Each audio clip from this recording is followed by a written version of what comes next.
Hello guys, and welcome back. If this is your first time, I hope you will stay. Espero que te quedes. So today's video, I would like to talk about 10 of the most memorable moments for me at school or in class or just about school experience in general.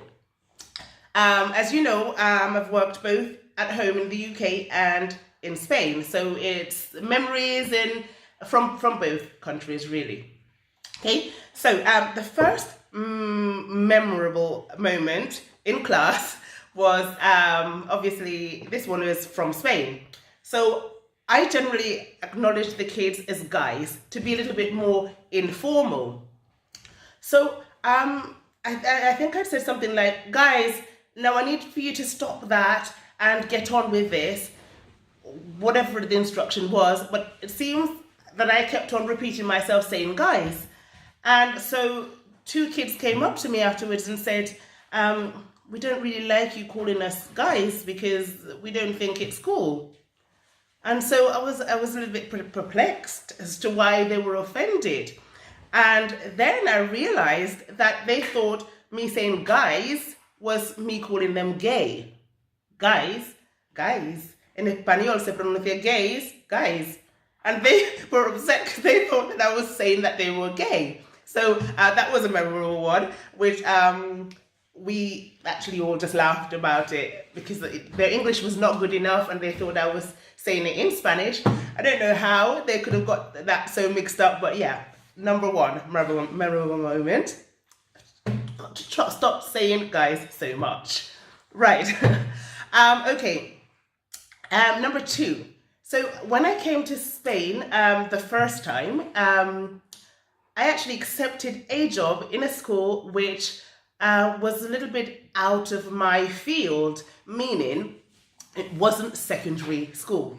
I'm a secondary school teacher. That's what I trained to do. That's my field. That's what I love. But the only post that was available in this school was with younger kids. So I accepted it because I thought, well, you know, it's better to have something than to have nothing in a new country. So I accepted the post. So I had a TA with me since I was not at all experienced in this area. So I remember it was my birthday and the TA was sending all the other kids over to say happy birthday to me and to give me little presents that they'd put together. So I remember her saying to one child, you know, take this to Miss Kerry. They say Miss and then your first name.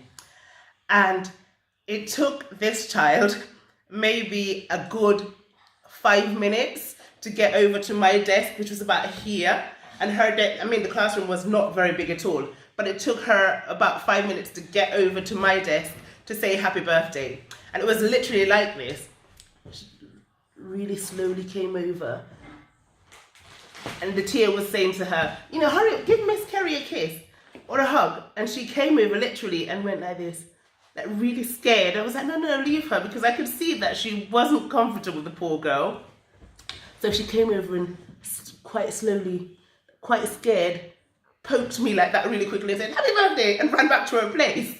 So obviously I was quite concerned about this because this is not a normal reaction.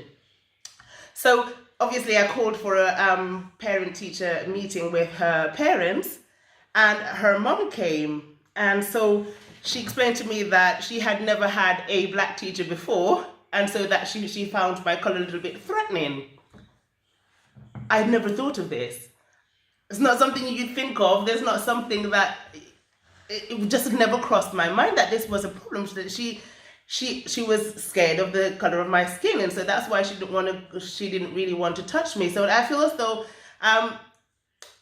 this thing was sort of this.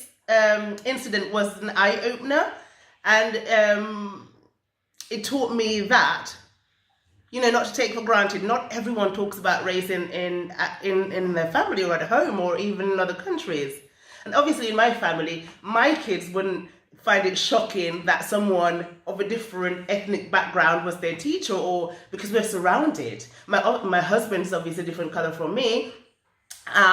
His friends are Chinese. I have friends from every continent. I grew up in a very multicultural environment. And so that was very normal.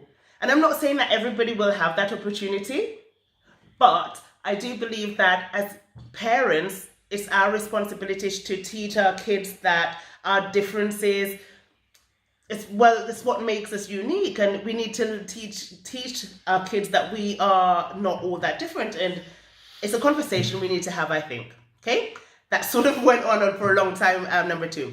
Okay, right. Number 3, which I found to be really quite ghetto. This one, this was actually GCSE. I remember this child thought, and I hear this a lot, oh, my teacher has something against me. And I can promise you, teachers have nothing against you. If you get told off, it's probably because you've done something, or I don't know what the case might be, but I've definitely never had anything against any child. So I remember this one kid came and said to me, well, my teacher's waiting for you by the gates. And I was like, what? What are we, 12? Your mother is what? And I remember she was told that her mother had to book an appointment with the school to talk to any teacher, which is logical. And this point actually made me realize how insignificant the role of the teacher has become, which is quite sad, really. Because to me, until today, it still perplexes me that a parent would say that to their kids. I'm going to wait for you by the gate. To do what? Okay. Very sad. Yeah, but that actually happened. I went through the other gate, because obviously you know what would happen. I would have probably got in trouble if I'd even attempted to defend myself had this mother started something. I'm not a fighter, dear lady. Okay, let's move on. Right. Okay, so another one, which was really sweet, and this will stay with me always. So when I was leaving one of my old school, a pupil came up to me and just explained in a very emotional way that he was going to miss my classes. And that was really, really sweet, because I think sometimes we forget that you do make an impact, you do have an impact on some of the kids, and even if they never do say it or they don't show it, sometimes you are important to them. And so I will always carry that with me. Right. Okay. So number 5, kids blagging a presentation and getting a 0. My daughter was in this group actually. Pretended that they'd worked really hard on a big presentation that they had to do. They got up in front of the class and tried to do the presentation as though they'd worked so hard, and they did a really good job trying to pretend they'd actually done the work. But this was actually quite funny now as I sit down and I think about it. But they did get a 0 because they didn't do the work at all. So that's another funny moment. Kids trying to get one over you. Will happen over and over again. Right. I bet many of you have done that. Right, okay. Moving on. Number 6. This is when I was at uni, and I went to Jamaica with my parents, and I asked my auntie's neighbors, the neighbors, actually the principal of the school, and I actually went to that school when I was really small. So I asked her if I could go in to class with one of the teachers just to see what they were doing. And one of the things that I was most impressed by were the students, like the work ethic that they had, like so young, and just how much they put into everything, and the pride from the way they carried themselves, their uniform was just on point. You know, the girls with their pleated skirts like so perfectly put together, and the pride that they had, like, you know, carrying their uniforms, like this is my school, I'm proud of it, and, you know, just putting 150% into everything. Perhaps I hadn't seen such dedication in England, in my own school, or any of the schools I'd worked in. So I actually really, really liked that, because I thought, well, this is new, and it's really nice to see.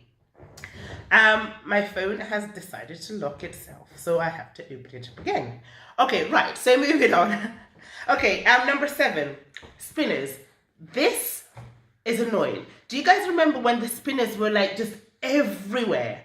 Just everywhere. They were just such a nuisance in class. I remember just hearing the buzzing noise all around the class, trying to locate who had the spinner, and I was just unable to catch the person with the spinner. They were everywhere. Thank God that was just a trend, and it's gone. Thank God. Please do not make that a fashion again, because that was not cool. Right, next one. Okay, this one's actually quite a serious one. So I had a student who was so hardworking. She always got a 10 in everything, so A star basically in everything. And so once she got a 9, could have been an 8, I can't remember, but it wasn't a 10. And she begged and pleaded for me to change it to a 10 because she thought that she couldn't go home with a 9 or a 10, which is something that I didn't understand. But when I saw how hysterical she got, it sort of hit me that grades mean so much more to some people than others. And no, I didn't change the grade because if that's your grade, that is your grade. I'm so sorry. But yeah, so that's a memorable and a learning point for me, because what she was trying to say was that her parents would never accept that, because in their family they don't do 8s and 9s, they only do 10. I don't understand that one. As long as you're doing your best, that's the best you can do. Right, moving on. Okay, a B, ruining my whole lesson. So do you know in summer we often open the windows so it's a lot cooler, especially in those classrooms where there's no AC at all, because you will literally roast to death. So just opening the window and a fly coming in are ruining the whole class, because everyone goes bananas, like absolutely crazy because of a fly. All I was thinking that day was, please do not let an inspector come in, because I would literally, I don't know what would happen. Kids everywhere running like crazy, and you know those people that are extra over the top. A horrible thing. You need to get nets to put over the window so it flies in and bees don't come in. So that was a memorable class, just because, just looking around, I just thought, I've lost all control of this class just because of a bee. Not a fun moment at all. Not a fun moment at all. Okay, moving on.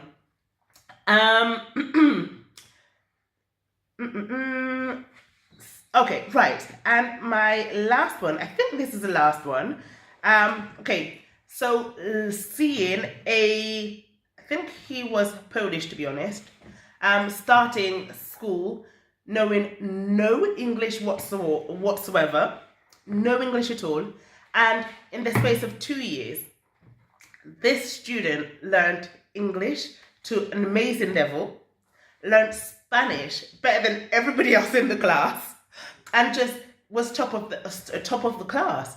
That, to me, will always be memorable, because it just shows that when you're coming from a difficult background, how much harder you work and how much you can achieve, when you have a goal and you recognize that the opportunities that you are being given have to be taken advantage of. So I think, yeah, that's what that particular student taught me, that you can do so much when you put your mind to it. Okay, so these were my 10. I think I covered all 10 because my phone keeps shutting down. So yeah, I think those were my 10 most memorable experiences that I could think of for this one. And if I've forgotten something, I will add it at a later time. So yeah, guys, if you have any questions or you found this video to be useful, please do not forget to subscribe. And until the next time. And I've lost an earring. Fantastic. So take care. Hasta pronto. Adios.